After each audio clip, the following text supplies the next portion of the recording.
What's going on, YouTubers, gamers and fellow hobbyists out there, and welcome to this video. And I've been tagged. So what does that mean? That means I get to talk about free hobbies other than wargaming. I know sometimes it can be a chore to think of anything other than that, because it can consume you a bit. But yeah, I've been tagged by Mr. Ralph Astley. Go and check his channel out if you don't know that one already. Go and check him out. Give him a sub. If you like yourself some historical wargaming, if you like yourself some factual information and general history information, walking on Dartmoor and things of that nature. But anyway, so I've been tagged. So, free hobbies other than wargaming. Well, the first one is kind of easy. Well, actually, the first two are kind of easy. I mean, I can do them right here. The first one, like a lot of you out there, reading. I love to read. You can see the books behind you here, and I've got shelves going right around the room, and in another room, and in my loft full of books as well. I could probably start a mini library, or even nearly a full-size library. Nah, I'm kidding. I could probably start a mini library with the books I've got, and I love reading all sorts, from classical literature, depending on the genre, to sci-fi, to fantasy, to a thriller, to crime, mystery, that kind of thing. I do like my fantasy though, and I do like my science fiction, and a bit of supernatural and that. In fact, pachow, magic of video editing. Here we go. So my wife's written these two books. So far she's writing her third one. And these are the type of books I enjoy reading. And of course I've read these extensively because I'm the editor as well of the books. But yeah, so we've got a very kind of fantasy crossover, modern type piece of fiction here. It's kind of like a parallel universe.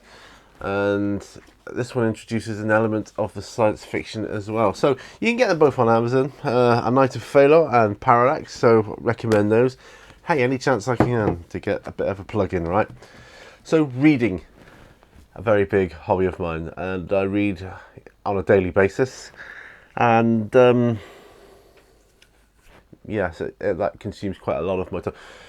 I suppose the reason why wargamers read a lot is because we have a lot of rules and law to get through for the various and varying games that we deal with.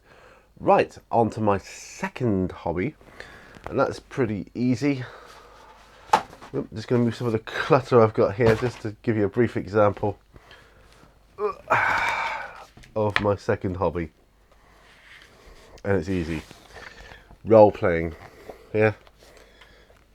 Because it's not wargaming, it's role-playing, and I enjoy a variety of role-playing games. I suppose the most common one most people have heard of is Dungeons and Dragons, or D&D, so I play that as well, 5th edition, and I'm also into this basic fantasy, which is kind of like the 1st edition, with a couple of minor changes. Call of Cthulhu, of course. Love me a bit of Cthulhu and Lovecraftian horror. And of course, I also enjoy World of Darkness, in particular the werewolf and the vampire essence of that role-playing game. I've played many, many, many different role-playing games over the years, so yeah, everything from Talismanta to Cyberpunk, and yeah, so I enjoy that. So, this brings me on to my next hobby, which some of you may know, some of you won't. Let's go to a different location. Okay, so there you can see my other hobby and passion, the bass guitar. I would say music in general, but I do kind of specialise in bass. That is my thing. Starting from left to right. That is a Yamaha RBX 170. We've got a Fender Precision bass there, and an Ibanez 5-string on the right. So let's get a bit of a more in-depth feel for them.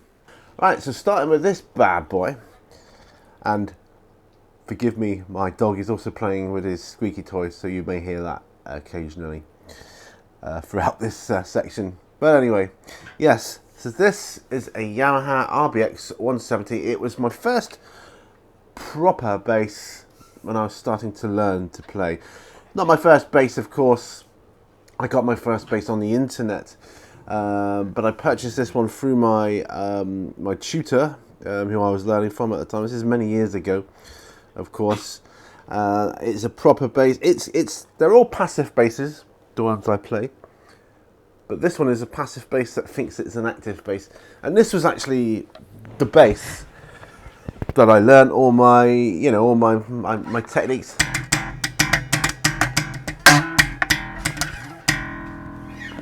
You know, all this stuff.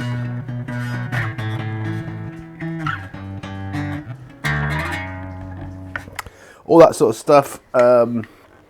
This is where I learnt my trade on this bass, and it will always have a, you know, a special place in my heart, because these RBX 170s, well, any Yamaha bass really in general, they're built really, really well for very good value for money. You really get your money's worth with these basses, and I've had this one for many years. It's always been a great tool of mine. I did most of my album in with my band Roadhouse Band on this one. Most of it. There was one song I needed another bass for, but it was done on this bass. It was tuned down, of course, but that was because I couldn't afford a 5-string at the time. So this is, I always have a soft spot for this one. I've had a couple of different Yamahas over the years, but I'll never get rid of this one ever, because this is my favourite. Right, let's move on then to, and of course they're all packed away normally in their respective cases, because what I'm doing now you do not do. You have a proper guitar stand for. Anyway, the Fender Precision bass. This is the Steve Harris signature bass, the Blue Sparkle, which I was able to purchase through an insurance accident I had in my car. Someone drove up the back of me, caused me whiplash, and a compensation money got me this bad boy here. This is a really heavy workhorse. Now this bass I used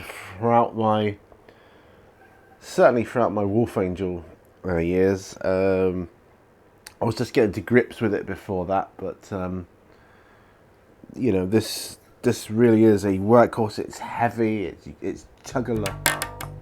It really chugs along at a rate of knots. I don't know if you can see there the Steve Harris signature on the back. So it is a very hefty bass. So what do I think of Fenders in general? Yeah, they're great. Are they better than anything else? I don't know. I like my Yamahas as much. That's all I'm saying. But it's hard to explain in a video like this. It's a separate tool, really. It's a different beast altogether. And it depends on the kind of music and the kind of bass line you want to play. I mean, for thumping bass tracks, this is the one. For the more intricate stuff, yeah, go with the Yamaha, I would. But yeah, so that's the Fender Precision. Moving on to my other one. There was a time, you know, I had about 5 or 6 basses at once at the same time, but I'm down to 3 now. Right, this is my Ibanez, my 5-string. My Ibanez Geo Sound Gear, and this is also a favourite of mine. I did purchase this one many years ago from a guy off of eBay, and it's had a little bit of work done to it since then, but essentially it's kind of the in-between of these two, if you see what I mean. It's not as heavy as the Fender, it's not as intricate as the Yamaha, but it's more intricate than the Fender, but it gives you a fairly chugging sound as well, if you want. But you can do intricate stuff on it as well. You can slap and pop and all the other stuff. You can do the galloping thing. This one is kind of ideal for the duo I'm in now with my wife, particularly the songs we play, because it means I don't have to down tune at all. I can stay in standard tuning because I've got that B string on the bottom there, or top, whatever way you look around it, look at it, but I'll call it the bottom, and it's there. You got the B, A, D, G tuning, and you know, unless you want to down tune it a bit. One thing I did find with down tuning on that one was it was easy to bend the strings, you know, and it took a while to get the hang of what gauge strings do I want to use and all that kind of stuff. So anyway, as you can tell, this is a big hobby of mine. For a while, I thought my hobby was going to be collecting basses and repairing basses and doing them up, but that is it. So that is my other hobby. So let's go to another location. Right, so in our final location, and this is the end of my tagged video of my 3 other hobbies outside of wargaming. I know I cheated a little bit on the role-playing thing, because some people class it as, I don't know, I view it as a separate entity, because you don't need, you don't actually need miniatures or scenery or anything for that. You can just do it pen and paper, which is kind of cool to do sometimes.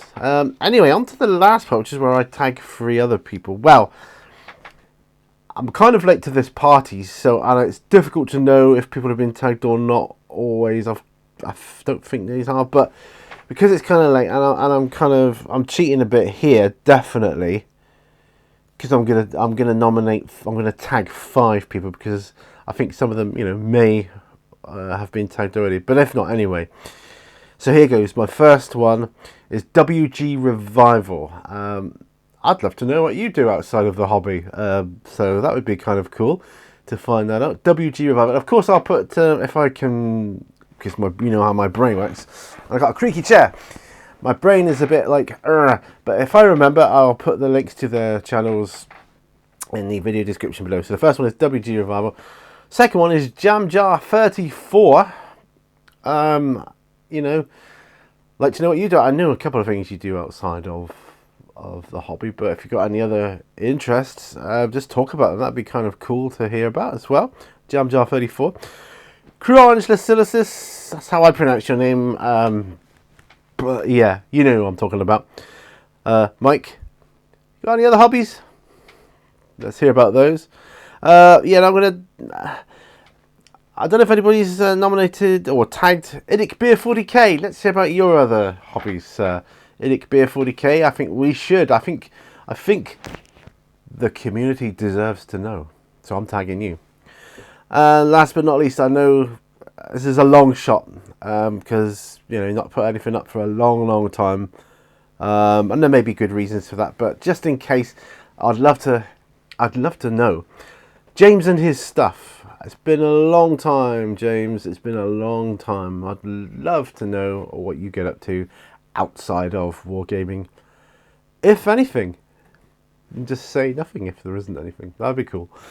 But yeah, I'd love to see another video, my friend. Anyway, yeah. So those WG Revival, JamJar34, Cruange Lacilicis, Idic Beer 40k, and James and his stuff. So I'm hoping that out of those, at least 3 of you will pick that up.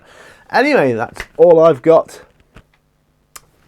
Over to you guys. Remember, all brushes lead to war, and I'll see you in the next video. Don't forget, check out my Patreon if you want to see extra content, behind the scenes stuff, and different things. And all ad-free, of course. So yeah, and please don't forget to like, share, and subscribe. And see you next time. Bye bye.